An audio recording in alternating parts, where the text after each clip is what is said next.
One of the things we can do with trigonometric functions is we can use the knowledge of say we know this angle here and the length of a side in a right triangle. This is a right triangle, so this is 90 degrees.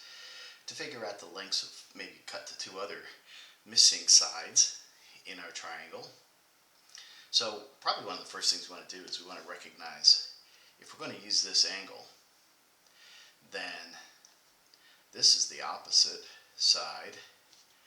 This is the adjacent side, and this, of course, is our hypotenuse. So what do we want? We want to find, let's find our adjacent side length first. So we had opposite over adjacent equals the tangent of theta, say. So that was one of our trig functions. So this equals, the opposite is 10 over b equals the tangent of 40 degrees. So let's use some algebra here. Solve for b. We end up with b equals 10 over the tangent of 40 degrees. So let's figure out what the tangent of 40 degrees is. I have to first figure out how to use my calculator. And here's the Windows calculator. We've got to make sure we're in degrees here.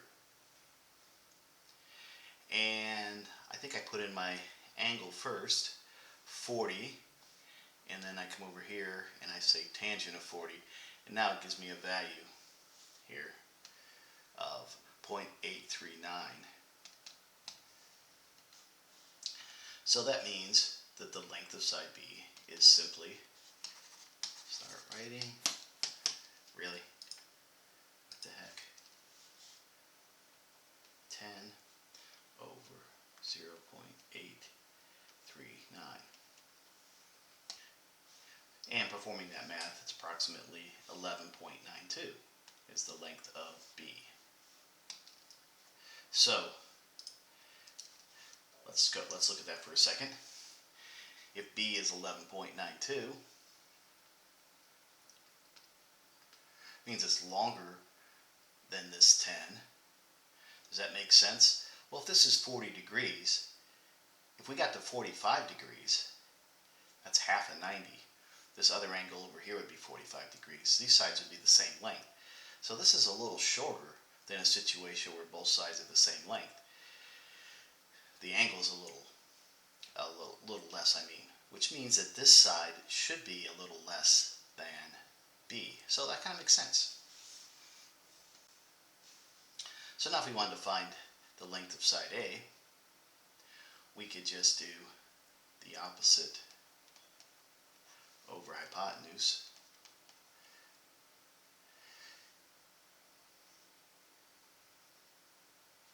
Or, yeah, we could do the opposite over hypotenuse. And the opposite over hypotenuse equals sine of theta, or alpha, or whatever we're going to call it, which is, again, the sine of 40 degrees. So our hypotenuse equals the opposite over sine of 40 degrees, and our opposite was 10. That's opposite the angle we're going to use here. So 10 over sine of 40. So if we did this correctly, our hypotenuse should be the largest length here. And it is about 15.56. So this should equal 15.56.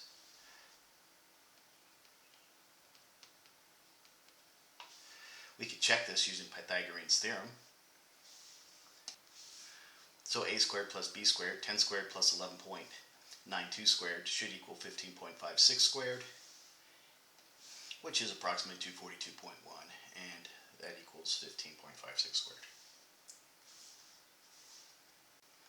One common use of trigonometric functions is in surveying. So suppose you have a person surveying with a transit and he knows the distance to the center of this hill at 5,000 feet, almost a mile, and he measures with his transit the angle to the very top of this hill as 57 degrees. Well, he can figure out how high it is. So again, we gotta scope this out and see how we can create this into a right triangle situation. So this is a right triangle here. So this is the adjacent. So we got our adjacent, and we want to find our opposite. So let's use this equation. Adjacent over opposite, and adjacent over opposite, or actually let's go with the opposite over adjacent so we don't have to use the cotangent, but the opposite over adjacent equals the tangent of 57 degrees. So the opposite side essentially equals 5,000, which is the distance of the adjacent, times the tangent of 57 degrees. And this is approximately. So here I put this in our scientific calculator. 5,000 times tangent 57 is 7,699.32. I'm just going to call that 7,700 feet.